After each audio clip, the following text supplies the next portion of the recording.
Paz do Senhor Jesus, queridos irmãos. Confesso que para falar com vocês aqui, poucos é fácil, não é? Mas com certeza que há um grande número, não é? De pessoas também nos assistindo. Eu quero saudar também com a paz do Senhor aos nossos internautas, em nome de Jesus. E crendo em Deus, que a boa mão do Senhor está estendida sobre as nossas vidas, não é? Eu estava até comentando, né, pensando comigo, porque tem os internautas e os internados, né? Não é? Internados domiciliar, não é? E o que tem de pessoas que não saiu ainda de casa, não é? Com medo do Covid-19 e tem feito da sua casa um verdadeiro hospital, não é? Tem se prendido ali, está tão enclausurado, tão preso, não é? Mas que o Senhor nesta noite possa te soltar, aleluia. Nós temos liberdade para glorificar a Deus em nosso país, não é? Aqui em São Bernardo estamos tranquilos, graças a Deus, e é um prazer poder estar com os irmãos, e nós vamos já fazer uso da palavra de Deus, aproveitando que vocês estão de pé. O diácono Rafael já leu 2 versículos de muita importância, mas eu quero ler com vocês em Atos dos Apóstolos.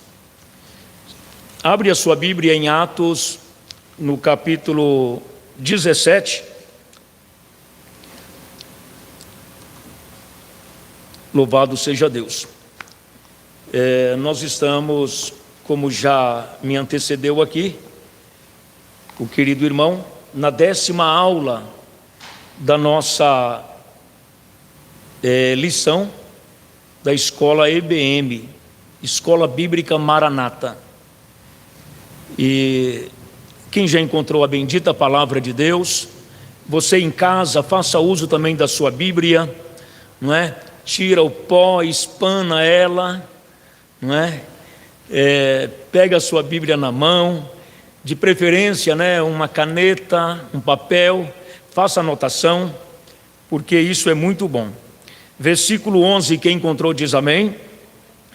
Ora, estes foram mais nobres do que os que estavam em Tessalônica, porque de bom grado receberam a palavra, examinando cada dia as Escrituras, e estas coisas, se essas coisas eram assim, de sorte que creram muitos deles, e também muitas mulheres gregas da classe nobre, e não poucos varões.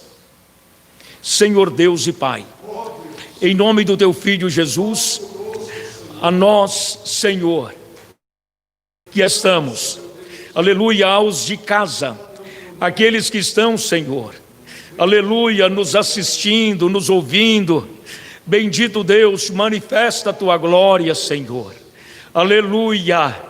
Eu sei que a Tua palavra, ó Deus, é poderosa para penetrar nos corações, para iluminar, meu Deus, a nossa mente, aleluia, clarear os nossos caminhos. Ó bendito Salvador, ajuda-nos, ajuda todos nós, em o nome de Jesus, amém. Glória a Deus. Queridos irmãos, aleluia, santo é o nome do Senhor, isso mesmo, mesmo de máscara, né? Nada impede dos irmãos glorificarem a Deus, tá bom? Pode glorificar o Senhor, porque Ele é bom. Essa lição de número 10, não é? O versículo que Paulo cita aos irmãos está em 1 Tessalonicenses, no capítulo 4, e o versículo 13, que diz assim: não quero, porém, irmãos, que sejais ignorantes acerca dos que já dormem, para que não vos entristeçais como os demais, que não têm esperança. Louvado seja Deus. Esse é o versículo que tomamos por base também para nossa meditação, conforme a lição: não sejais ignorantes. Louvado seja Deus. Essa palavra muitas vezes ela é vista por alguém como alguém rude, malcriado, que maltrata, não é? Pessoas bravas, não é? O ignorante aqui, dito por Paulo, é a falta do conhecimento, não é? Nós tomaremos por base esta falta de conhecimento, não é? A ignorância por não conhecer. Louvado seja Deus. Nós sabemos que a falta de conhecimento, ela deixa as pessoas presas, não é? As pessoas se tornam escravas fácil, se tornam presas de alguém, não é? A ignorância, ela gera para o indivíduo cativeiro, não é? Uma prisão, e ali ele fica praticamente sem saída, não é? Sem expressão. Mas o Senhor Jesus, ele veio exatamente com essa proposta de nos libertar desse cativeiro, não é? Jesus, não só o Cristo vai dizer isso, no capítulo 34, capítulo 8 de São João, não é? Eu gostaria que os irmãos também me auxiliassem aí, capítulo 8 do livro de São João, e o versículo 31 e o 32, não é? O versículo que já foi lido no começo aqui, em Oséias, não é? Deus vai falar exatamente sobre isso, não é? A destruição do meu povo tem uma causa, não é? Ela tem um porquê. O porquê do meu povo está sendo destruído, sendo levado cativos. O porquê disso, não é? Deus dá a resposta. A falta disso é a falta de conhecimento, não é? Conhecimento do que, não é? Não está te levando a conhecer qualquer coisa, não é? Porque tem pessoas que conhecem muito, não é? No mundo secular, nós temos pessoas que conhecem muito e parece conhecer todas as coisas, né? O que você perguntar, ele sabe, não é? São doutores, verdadeiros professores, não é? Mas o que Deus está dizendo em Oséias é exatamente em relação ao desprezo da lei do Senhor, não é? O meu povo perece, meu povo está sendo levado cativo, está morrendo, sendo destruído, por falta de conhecimento de Deus, não é? Por falta de observar a lei do Senhor. São João 8,31, pode ler? Pastor Jefferson lendo. Jesus dizia, pois aos judeus que criam nele, se vós permanecerdes na minha palavra, verdadeiramente sereis meus discípulos, e conhecereis a verdade, e a verdade vos libertará. Essa palavra, ela se tornou muito conhecida, né? Principalmente por causa do governo atual, não é? Conhecereis a verdade vos libertará, não é? O Brasil, ele conheceu muito isso, e praticamente todos os dias houve esse jargão, dá o nome, né? Então as pessoas pronunciam muito isso: conhecereis a verdade vos libertará, não é? Queridos irmãos, é impossível o conhecimento da verdade sem que primeiro se torne discípulo de Jesus, não é? É exatamente o que está no verso 31, não é? Se vocês forem meus discípulos, não é? E me aceitarem como mestre, como professor de vocês, não é? Então vocês conhecerão a verdade, e esta vos libertará. O versículo que eu li com os irmãos, em Atos 17, 11, fala exatamente dessa passagem de Paulo por Bereia. Foi a segunda igreja a ser formada, não é? Ali no Império Romano, não é? E um povo de língua grega, não é? De costumes gregos, cultura grega. E eles, os bereanos, Paulo viu uma diferença grande em relação a eles dos tessalonicenses, não é? Vai chamar eles de mais nobre, não é? Eles foram mais nobres, não é? Paulo vai dizer no versículo 11 que quando ele chegou em Bereia, ele não agiu diferente, ele fez o mesmo, não é? Lá em Tessalônica, ele entra em uma congregação de judeus, não é? Chamada de sinagoga. E naquela congregação, ele começa a falar, e ele vai deixar claro nos primeiros versículos do capítulo 17, que a fala dele, a mensagem dele, é sobre Cristo. Ele quer falar, não é? Vamos lá, o capítulo 17 de Atos, eu gostaria que os irmãos também me auxiliassem. O 11, pastor. Pastor Jefferson, o versículo que o senhor vai ler é o 3. Atos 17, 3. Expondo e demonstrando que convinha que o Cristo padecesse e ressuscitasse dentre os mortos, e este Jesus que vos anuncio, dizia ele, é o Cristo. Isso, o esperado dos judeus, né? Que a palavra Cristo quer dizer ungido, né? A palavra Cristo quer dizer Messias, quer dizer o esperado, não é? O aguardado pelos judeus. E os judeus de Tessalônica, eles tiveram essa oportunidade de ficarem 3 semanas na companhia de Paulo, não é?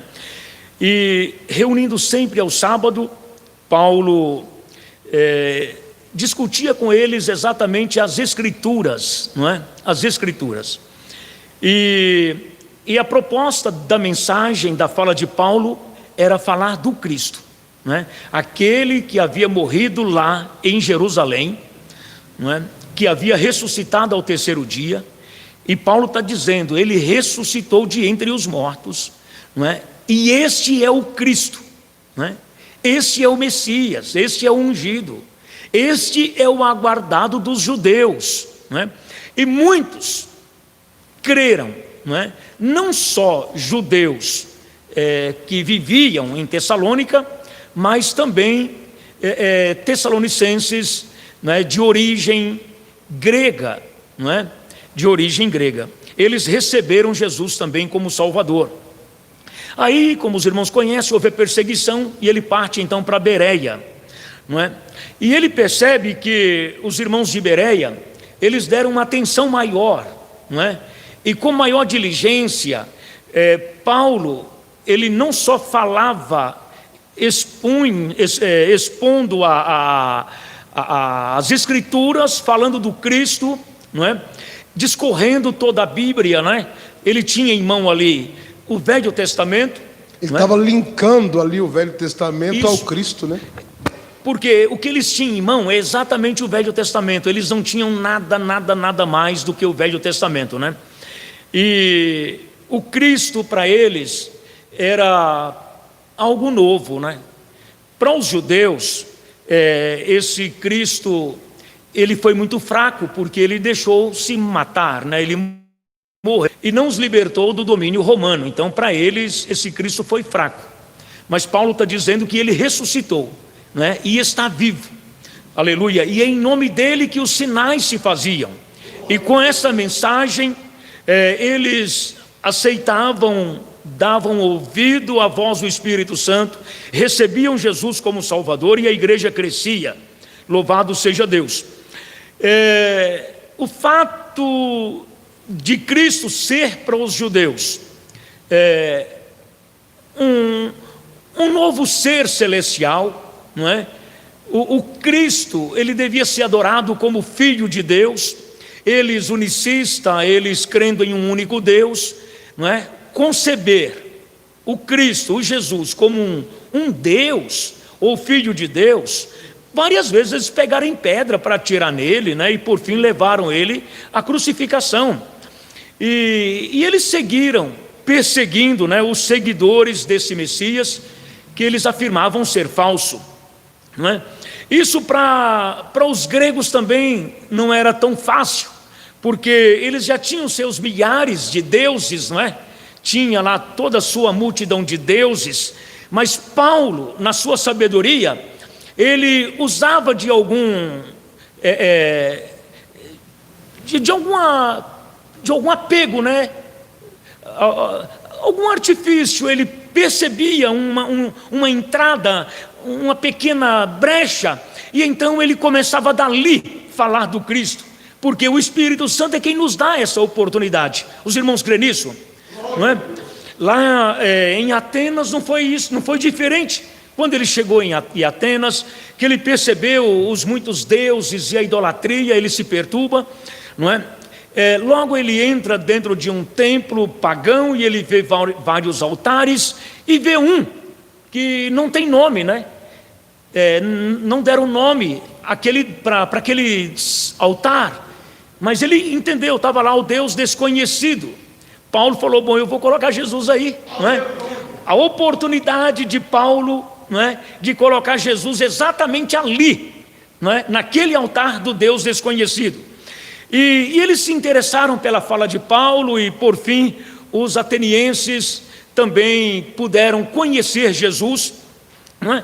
Mas o que nos chama a atenção em relação à lição e a igreja bereana, queridos irmãos, a gente percebe já a dificuldade dos tessalonicenses aqui na fala de Paulo, não é? Vendo eles com falta de conhecimento, não é? E a falta de conhecimento estava levando eles a se entristecerem, não é? A olhar para os seus domésticos na fé, porque se tem uma coisa que eles faziam muito, era amar, não é? Eles amavam e amavam muito os seus domésticos na fé. Eles amavam, eles amavam entre si, eles eram unidos, não é? Isso a Bíblia também vai deixar isso muito claro, não é? Numa fala de Paulo, em 1 Tessalonicenses, eu gostaria que os irmãos abrissem a sua Bíblia.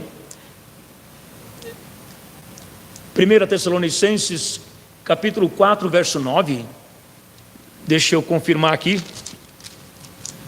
Louvado seja Deus.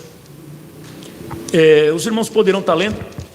Quanto, porém, ao amor fraternal, não necessitais de que vos escreva, visto que vós mesmos estáis instruídos por Deus, que vos ameis uns aos outros. Deus havia colocado no coração dos irmãos de Tessalônica a amar, a defender, a cuidar uns dos outros, né? E eles viviam esse amor ágape, eles viviam esse amor de Deus uns para com os outros, ao ponto de, na morte de alguém, isso pesava muito para eles, não é?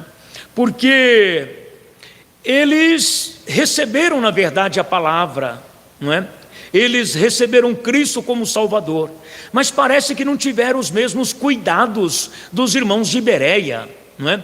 Eles não tiveram o mesmo cuidado que tiveram os irmãos bereanos de examinar as Sagradas Escrituras, não é? E Paulo, a mensagem de Paulo sempre foi voltada para a morte e a ressurreição do Cristo, não é? Ele pregava a morte, porque nós somos salvos graças a esse sacrifício, que é a morte do Cristo, e ele falava então da morte e da ressurreição do Senhor. E Paulo, ele falava muito do dia do Senhor, não é? Se tem uma coisa que Paulo expressava muito, era o dia do Senhor. E os irmãos de Tessalônica, eles aprenderam bem sobre isso, o dia do Senhor, não é? Mas não atentaram para quando virá o Senhor, não é? Tinha judeus entre eles, judeus, não é, que liam a Torá, que conhecia, não é, bem essa escritura dita por Paulo, mas eles também não se atentaram para a vinda do Senhor, não é? E os irmãos de Tessalônicas tinham essa dificuldade, não é? Amavam muito os irmãos, aos que dormiam, aos que morriam. Eles se preocupavam porque eles não teriam salvação. Na mente dos irmãos de Tessalônica, aqueles que haviam partido já, eles certamente não serão salvos, porque Cristo só virá com os irmãos estando vivos, não é? Olha para você ver. Irmãos, essa ideia, não é? Essa mensagem do Cristo vir, não é? Ela há mais de 2000 anos, ela é pregada, essa esperança, ela é pregada assim, não é? Que Cristo virá, não é? Os que morreram em Cristo vão estar ressuscitando primeiro, e nós os vivos. Olha quem está dizendo isso, o apóstolo Paulo, não é? Eu acho interessante, abre a sua Bíblia, Paulo, no versículo 15, pastor Jefferson, 4,15, olha o que Paulo vai dizer. Dizemos-vos, pois, isto pela palavra do Senhor, que nós, os que ficarmos vivos para a vinda do Senhor, não precederemos os que dormem. O versículo 17. Depois, nós, os que ficarmos vivos, seremos arrebatados, juntamente com eles nas nuvens, a encontrar o Senhor nos ares, e assim estaremos sempre com o Senhor. Os irmãos percebem que o apóstolo Paulo, ele já citava, não é?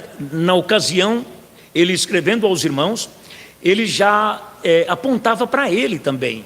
Nós os vivos, não é? Nós os vivos. Essa mensagem não parou de ser propagada assim, não é? Porque todos os que já partiram, mas nós os vivos, se olha para você e diz, nós os vivos, não é? Nós não precederemos os que dormem, os que morreram, nós os vivos. Os nossos netos, os nossos tataranetos, né? Eles vão estar apontando também para eles, não é? O vovô já foi, o bisa também já dormiu no Senhor, mas nós os vivos não precederemos os que dormem. Então essa é a mensagem de esperança dita por Paulo na ocasião e que segue, não é? Pedro vai dizer que muitos torceriam, não é? Isso no nosso tempo não é diferente, em todo o tempo se ouve isso, né? As pessoas olham para essa ideia de nós os vivos, nós, não é? E o meu avô falava nós, mas já morreu, não é? O meu tata dizia nós, e ele já foi, dizia Pedro também, né? Eles torcem. Já nos dias de Paulo, aqui em Tessalônica, não é?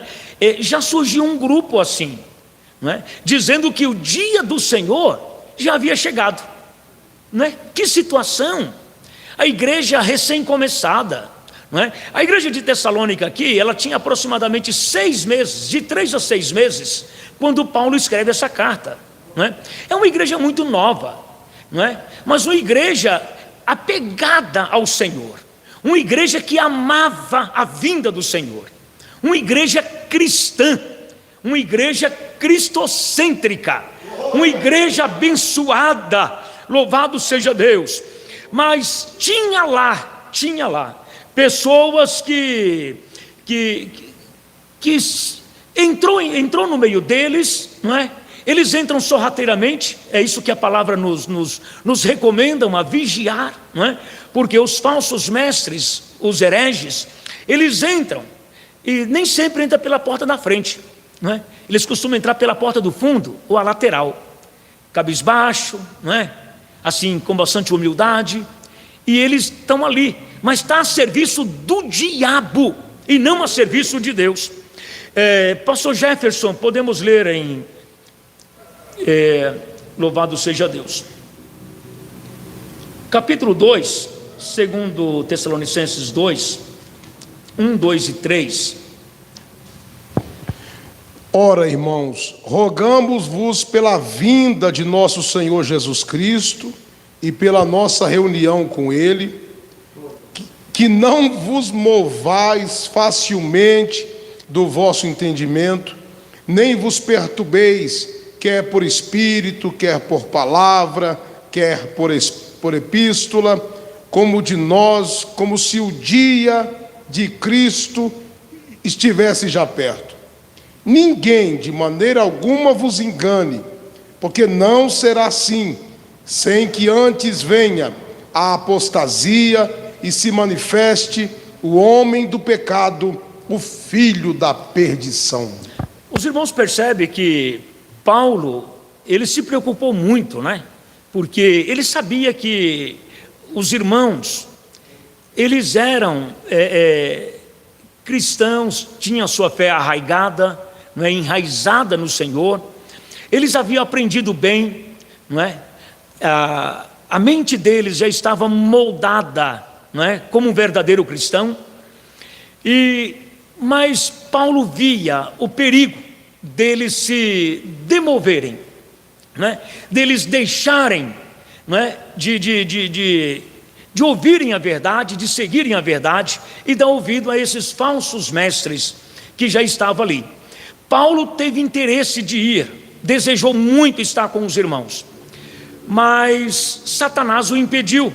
1 Tessalonicenses capítulo 2, versículo 17 e 18.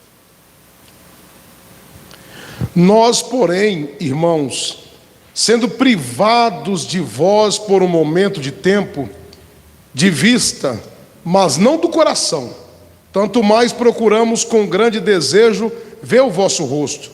Por isso, bem quisemos uma e outra vez e ter convosco, pelo menos eu, Paulo, mas Satanás nulo impediu. Os irmãos percebem que tem uma ação demoníaca também, não é? Paulo não está colocando nem o Senhor nisso, não é? Não é Deus, não é o Espírito Santo, porque tanto no capítulo 16, não é? Paulo, ele vai dizer que o Espírito Santo, em algumas situações, impediu, não é? Que ele falasse em alguns lugares, não é? Mas aqui não, aqui é Satanás se opondo, não é? É Satanás, não é? Você tem no coração o desejo, se prepara para ir, parece que está tudo certo, de repente o carro quebra, não é? Aí você logo entende que, mas é o diabo se opondo também, não é? E você logo entende que Satanás está se opondo e parece que Deus não vai sabe, pegar o bicho pela cauda e jogar longe do seu caminho, né?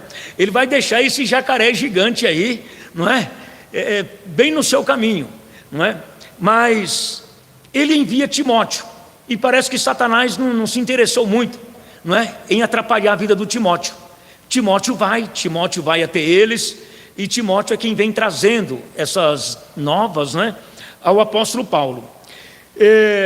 A necessidade de nós olharmos para as Escrituras, não é, como poder de Deus, não é, irmão, se faz muito necessário. Nós não podemos, aos ouvintes, não é, os queridos irmãos que estão aí examinando a Bíblia, não é? Tem Bíblia na sua casa, tem Bíblia na mão. Se não tem Bíblia em casa, você tem que vender alguma coisa aí, sei lá, troca a televisão pela Bíblia, não é? Troca um celular desse pela Bíblia, não é? O que a palavra fala? Venda, não é? Mas adquira a espada, não é? Adquira a espada. Bíblia Sagrada é espada. Então, venda sapato, tem muito sapato, não é? Você só tem um pé, não é centopeia, não é? Você só tem 2 pés, não é? Vende um par desse sapato, compra, né? Compra Bíblia. Tem que ter Bíblia. Esses dias cheguei na casa de um irmão que não tinha Bíblia. Não tinha. É uma luta, né? É necessário que tenha Bíblia. É necessário que todas as casas tenham Bíblia, não é? O Senhor vai dizer para Josué, de forma nenhuma, se apartar da Bíblia. Ele devia ter os olhos voltados para a palavra, não é? Se nós colocarmos os nossos olhos na palavra, os nossos olhos com certeza serão bons, aleluia, e o nosso corpo todo terá luz, porque a palavra de Deus, ela é luz. A palavra de Deus, ela é um facho de luz para os nossos caminhos, não é? É luz para os nossos caminhos, é lâmpada para os nossos pés. Queridos irmãos, a Bíblia fala de grupos incrédulos, não é? Já nos dias de Jesus, eles perseguiram e perseguiram muito, não é? O próprio Cristo e por fim, a igreja primitiva, não é? Tem uma passagem em João 5, 39 e 40, eu gostaria que os irmãos lessem, louvado seja Deus. João 5, 39 e 40. A palavra de Deus é vida para nós. Pode ler, pastor. Examinai as Escrituras, porque vós cuidais ter nelas a vida eterna, e são elas que de mim testificam. E não quereis vir a mim para teres a vida? 9:40? 39 e 40. Examinai as Escrituras, porque vós cuidais ter nela a vida eterna, são elas que de mim testificam, e não quereis vir para terdes vida? E não quereis vir para terdes vida? Esse versículo 39, se você olhar ele assim de forma isolado, você vai perceber que dá a impressão de que o Senhor está nos ordenando ler Bíblia, não é? Nos ordenando ler Bíblia. Ele está simplesmente falando aos judeus aí, não é? Ele não está requerendo de nós que a gente leia, não é isso, não é? Aí ele está falando dos judeus. Os judeus examinavam, eles não só liam como examinavam a Bíblia, e eles acreditavam, né, também ter vida eterna lendo a Bíblia. Pastor, mas isso é muito bonito, porque todo mundo interpreta esse versículo entendendo que o Senhor está nos mandando ler Bíblia. E aqui nós entendemos claramente que o Senhor está falando com os judeus. Com os judeus, que eles examinam, que eles leem, não tem nada a ver. Eles examinam, você percebe? Que eles examinam a Bíblia, eles acreditam que poderão ser salvos pela Bíblia, mas eles não conseguem enxergar o Salvador o verso 40, né? Eles examinavam e aquele rito todo, mas não viam a salvação dentro da Bíblia. Vocês acreditam ter vida eterna, lendo ela, mas quando olham para mim, vocês não veem essa vida. Você não consegue enxergar essa vida. Eu sou essa vida que vocês dizem ter lá, mas vocês não vê, não é? E aí Jesus segue falando com eles. Queridos irmãos, Paulo, ele vai escrever aos Romanos capítulo 1 e o verso 16, não é? Eu gostaria que os irmãos também lessem lá. Porque não me envergonho do evangelho de Cristo, pois é o poder de Deus para a salvação de todo aquele que crê, primeiro do judeu e também do grego. Olha aí, tanto os judeus como os gregos aqui é uma representação do mundo todo, não é? Do mundo todo. A língua grega era a língua mundial, não é? Enquanto o Império Romano ele se prende no latim, não é? A língua dos nobres, né, o latim, não é? O grego, que é um império que cai antes dos romanos, parecia uma língua mais linda, né? Uma língua mais popular, tipo o inglês. Quem é que não bajula o inglês, não é? Gosta do inglês, não é? E então essa língua ficou como língua mundial, não é? E então os gregos aqui é uma representação de todo o mundo. Então a Bíblia é o poder de Deus. Ela é o poder de Deus para aquele que crê. Se você não crê, é um livro comum, um livro qualquer, não é? Uma historinha, não é? Antiga, não é? Há mais de 2000 anos escrito, né? É uma história enferrujada para muitos, né? Mas para aqueles que crê, é o poder de Deus, é um livro atual, atualíssimo, não é? Louvado seja Deus. Você, quando põe os seus olhos nela com fé, parece que as letras saltam, irmã Ana. As letras saem dessas páginas e vêm para o nosso coração. Aleluia! Mexe em nossas entranhas. Louvado seja Deus, e nós glorificamos a Deus. Nós choramos diante dessa palavra. Louvado seja o nome do Senhor. Mas tem pessoas, diácono e queridos irmãos e irmãs, de coração tão endurecido, que nem mesmo Jesus, não é? O autor da vida, o Senhor, não é? A palavra revelada a nós, parece que nem mesmo Ele, tede a tede, consegue convencer pessoas de coração endurecido. Abre a sua Bíblia em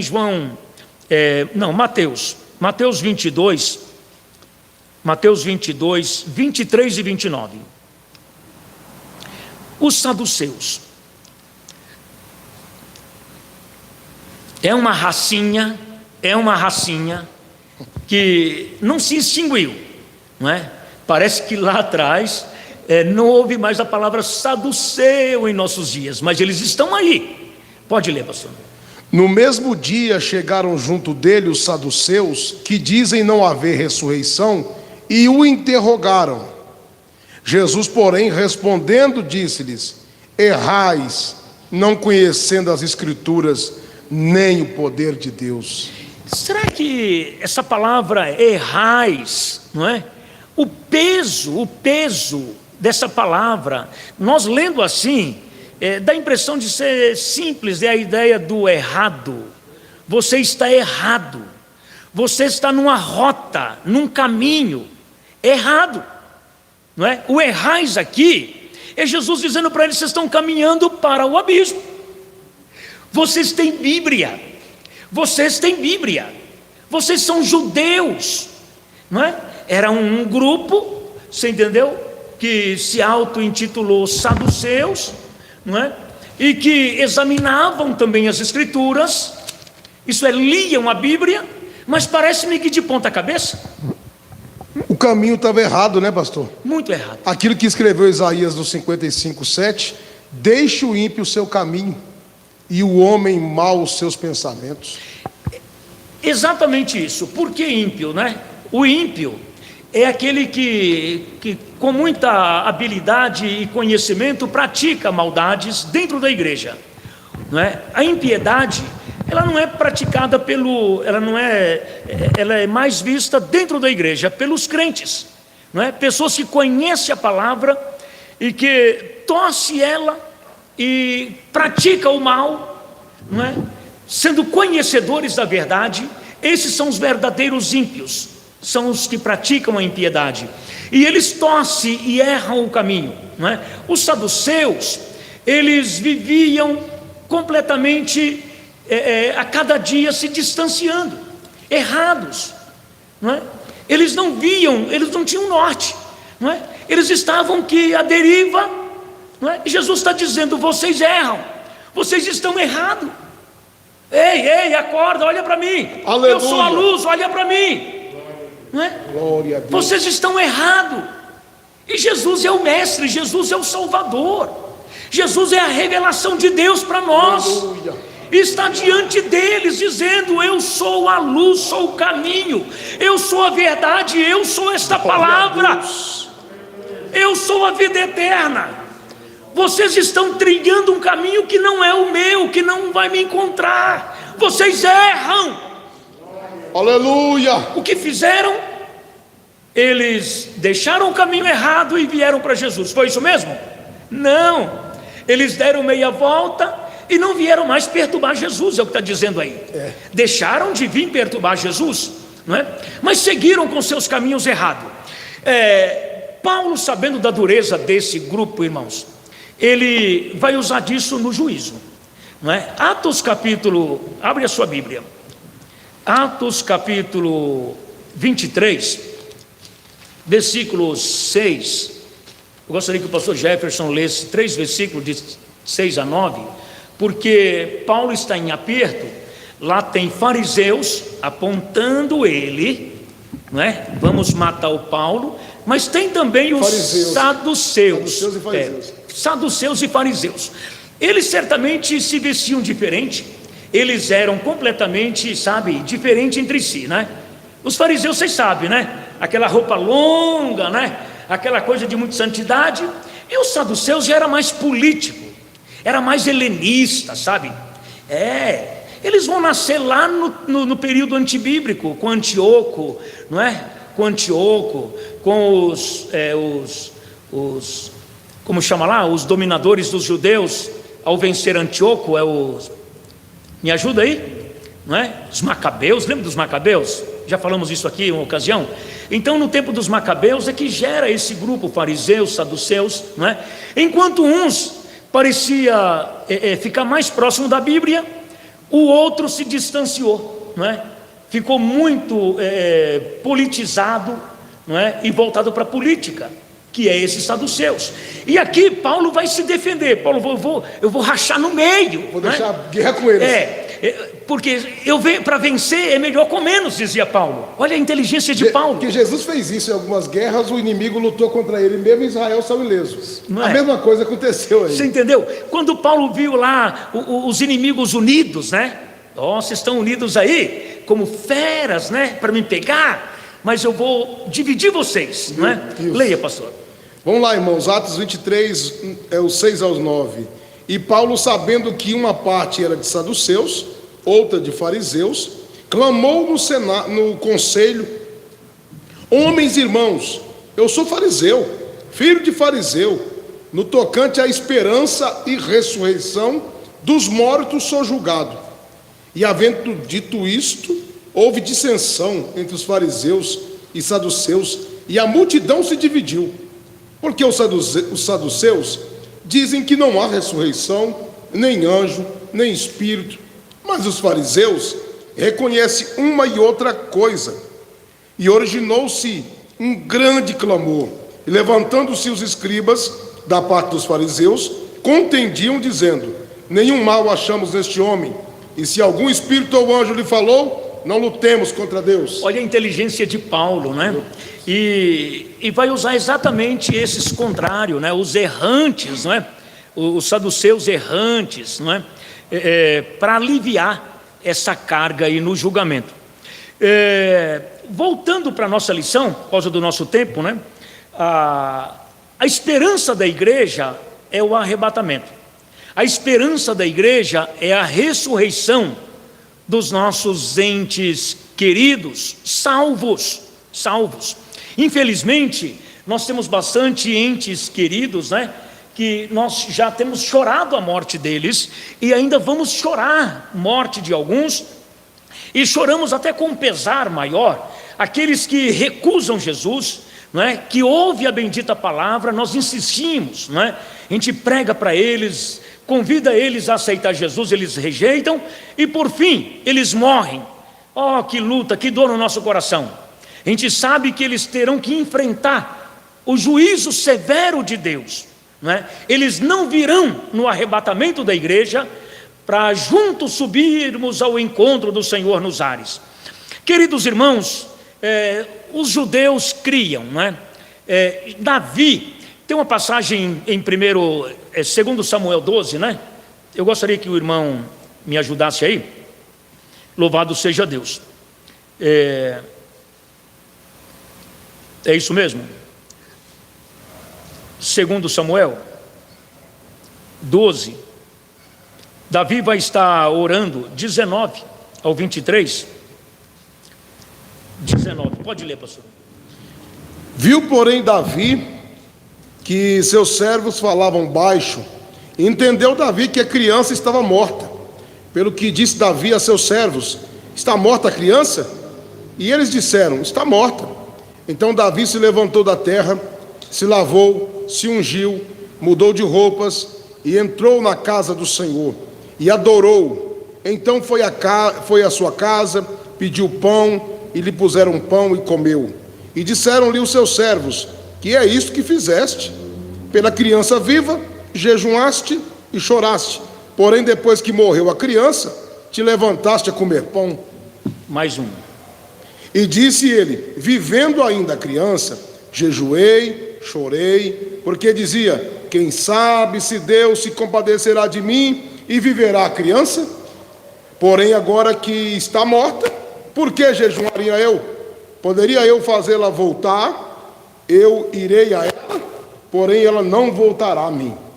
Davi, ele está em consonância com o versículo 27 do capítulo 9 de Hebreus, que o morrer está ordenado uma única vez. Depois disso, segue-se a juízo. Os irmãos percebem que Davi, tendo conhecimento da ressurreição, não é? E desse lugar de delícia, não é? Onde estão os mortos que confiam no Senhor, não é? Os seus ministros, aqueles que estão na casa com ele, não tinham o mesmo entendimento, tendo a mesma Bíblia que Davi, não é? Participando da mesma congregação, não é? Das mesmas reuniões, Yasmin. Mas você percebe? Eles vão ficar bravos com o rei, não é? O senhor, enquanto a criança lá doente, o senhor fez e fez e fez. A criança morreu, o senhor vai pedir um banquete? Vai pedir para fazer um churrasco, não é? Você está entendendo? Então, Davi falou: não, enquanto tinha vida, eu orei por ele, não é? E quem sabe Deus compadeceria, mas agora que ele partiu, não resta outra coisa, a não ser me esperar lá, não é? Eu vou abraçar meu filho lá, aleluia. Davi tinha esperança de abraçar o filho, aleluia, louvado seja Deus, não é? Essa esperança Jó também demonstrou, não é? O próprio Daniel, não é? O Senhor vai dizer para Daniel que ele vai se levantar, não é? No final dos dias, não é? Você vai se levantar, Daniel, aleluia. Deus está garantindo que Daniel está salvo, irmão. Permaneça, Daniel, não é? Permaneça em mim, porque você vai se levantar naquele dia, louvado seja Deus, aleluia. Deus conhecia bem o coração de Daniel. Quando você olha para São João capítulo 11, não é? João capítulo 11, eu gostaria que os irmãos também lessem o versículo 24, louvado seja Deus. Uma menina, não é? Chamada Marta. Muitas vezes nós criticamos Marta, né? Parece que Marta está muito preocupada só com vassoura, né? Lavar louça, roupa, passar, não é? E cuidar de casa. Não, Marta tinha Bíblia. Marta conhecia a bendita palavra de Deus e ela tinha uma esperança. Verso 24. E disse-lhe Marta: eu sei que há de ressuscitar na ressurreição do último dia. Aleluia. Achamos coisa boa em Marta. Está vendo? Tem coisas boas em Marta, não é, pastor? Tem coisa boa e muito boa. Marta era uma mulher que tinha esperança. Glória a Deus. Aleluia. Se o meu irmão, Senhor, não vier agora, ele virá depois. Ele virá depois. Porque eu creio, está dizendo ela, eu creio, não é? Que ele virá. Ela conhecia o irmão que tinha, irmã Ana, não é? Ela sabia que o irmão era crente, o irmão era temente, o irmão partiu e partiu no Senhor. Pastor, que esperança maravilhosa é essa, pastor? Que o cristianismo nos traz, que o evangelho nos traz. Glória a Deus. Por que ficar trancado com medo de morrer? Eu sei que nós não desejamos morrer, mas a morte não é o fim para os salvos. Pastor Jefferson e queridos irmãos presentes e ouvintes, nós não podemos de forma nenhuma, não é, deixar que nenhuma intempérie, nenhum mal que possa vir sobre nós, nos desanimar, não é, nos deixar isolados, não é, presos, não é, boca fechada, medrosos. Não, o Senhor nos alistou, não é? Nós somos o soldado, e nós precisamos militar como soldado. Soldado é aquele que não recua, não é? O soldado é aquele que mesmo o outro ferido, ele vai lá e pega o ferido, não é? Ele ama o seu próximo, e mesmo ferido ele põe nos braços e leva e ajuda. Louvado seja Deus. Nós não podemos de forma nenhuma nos recuar, não é? Mesmo com esse Covid aí. Pastor, os ouvintes de casa, que tem um pai que já partiu do Senhor. Nós temos um caso recente, um pastor muito querido, faleceu no Mato Grosso, foi executado. Pastor Sebastião. Pastor Sebastião, querido pastor Sebastião, que faleceu, não é isso? E ele foi velado com lágrimas da igreja, e foi uma coisa muito bonita, a esperança da igreja, né? De ver, dizer assim, não, nós estamos aqui sepultando esse pastor que lutou, mas nós vamos ver novamente. O nosso corpo, ele é terreno, é passageiro, mas esse estudo de hoje nos mostrou que nós temos esperança viva em Jesus. Nós não podemos de maneira nenhuma recuar, não é? Nós temos uma esperança, essa esperança, ela não murcha, essa esperança, ela não veio dos homens, ela veio do Cristo, não é? E quem nos fortalece aqui é o bendito Espírito Santo, louvado seja Deus, e a cada dia mais Ele renova em nós essa esperança, a esperança da sua vinda, não é? Em breve, queridos irmãos, Jesus virá, é o que Paulo está buscando passar para os irmãos de Tessalônica. Não sejais, irmãos, ignorantes, não é? Acerca dos que dormem. Não é? Enquanto os inimigos estão aí, de um lado e outro, afirmando uma coisa e outra, não é? Desanimando vocês e pregando heresias, não é? Isso não vem de mim, não é? Parece que alguns inimigos, pastor, levavam cartas assim falsificada, assinada por Paulo. Dizem que até documento assinado por Paulo chegou em Tessalônica. Isso a história nos diz isso. Você entendeu? Então o apóstolo Paulo vai dizer não, ainda que venha um anjo, não é? Ainda que não pode, vocês não podem se demover, não é? Dessa esperança de vocês. Pastor, e um estudo desse, uma aula desta, numa época, irmã Ana e irmã Adina, demais irmãs, que nós estamos com muitas pessoas enlutadas, com muitas pessoas que sepultaram o seu querido ente sem flores no caixão, sem um velório na igreja. Ouvi uma palavra, aleluia, que há esperança. Glória a Deus. Aleluia, que aqueles que descansam em Cristo não morrem, mas dormem. Se partiram, não é? Você, querido irmão que me ouve, não é? Se o teu ente querido, ele dormiu no Senhor, você pode estar certo, não é? Nós não podemos omitir o que a Bíblia está dizendo. Se ele dormiu no Senhor, certamente ele vai se levantar naquele dia. Aleluia. Por quê? Uma vez no Senhor, ele tem o ouvido afinado com os céus, não é? E eu encerro aqui, ele vai poder ouvir, não é? Esse som da trombeta, mas só vai poder ouvir o som da trombeta quem tem essa afinação. É bom você pontuar mais esse assunto, porque muitas pessoas imaginam que a pessoa que morreu está inerte, um inerte que está paralisado, que ele paralisou. Não, é dormindo, quem está dormindo e tem um sono leve, a trombeta soou, ele vai escutar. Não é que ele está paralisado, que ele está apagado, ele está dormindo, mas ele está ativo. Jesus vai dizer isso na ressurreição de Lázaro. Vai chegar uma hora que todos os mortos ouvirão a minha voz. Chama Lázaro, pastor. Ele chamou, não é? Ele chama Lázaro. Ele chama Lázaro. Lázaro há 4 dias já, não é? Imagina o estado do corpo de Lázaro e a alma tão distante, não é? Já no seio de Abraão, o Lázaro vai voltar, não é? E o corpo já decomposto, não é? Ele simplesmente volta perfeito. Eu imagino a condição de Jó em relação ao Lázaro, não é? O Jó também com seu corpo apodrecido, ele teve uma pele tão linda, a Bíblia diz, não é?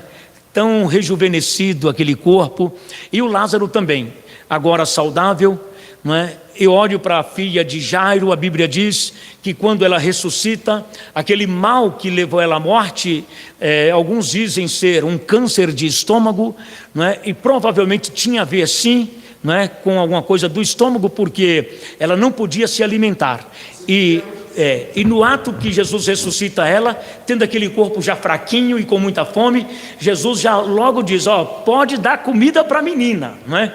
Pode preparar o banquete, porque a mocinha agora vai comer, não é? Então, queridos irmãos, nós vamos permanecer firmes nessa esperança, tendo os nossos ouvidos atentos à voz do Espírito Santo. E para Deus, tanto faz o corpo decomposto de 4 dias, como estava o de Lázaro, como os ossos do vale dos ossos de Ezequiel 37, isso. Vai ouvir a voz do Senhor chamando. Isso, aquela figura de linguagem também é muito bonita, né? Isso se deu com Israel, conforme já vimos aí, não é? essa figura de linguagem é figurado, mas literalmente isso aconteceu com os judeus.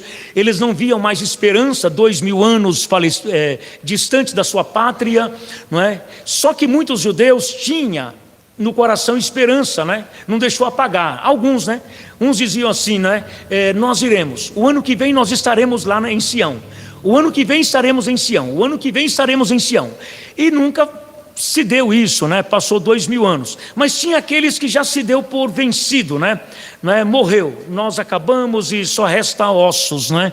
Mas Deus vai nos dias de Ezequiel, ele profetiza, e no ano de 1800 e pouco ele vai usar um jornalista judeu que profetiza, não é, o retorno dos judeus para Jerusalém, cria um movimento chamado sionista, nós já falamos disso aqui também, não é? E esse movimento, esse congresso sionista, ele se dá em todos os países na ocasião, não é? E apontando nesses congressos as mensagens, e o Espírito Santo trabalhando entre eles, movimentando os ossos e animando os judeus no mundo todo. Nós iremos para Sião, nós iremos para Sião, nós iremos para Sião. Aí Satanás entra na vida do Hitler e diz: não vai, eu vou matar vocês antes, não é? Satanás quer destruir os judeus.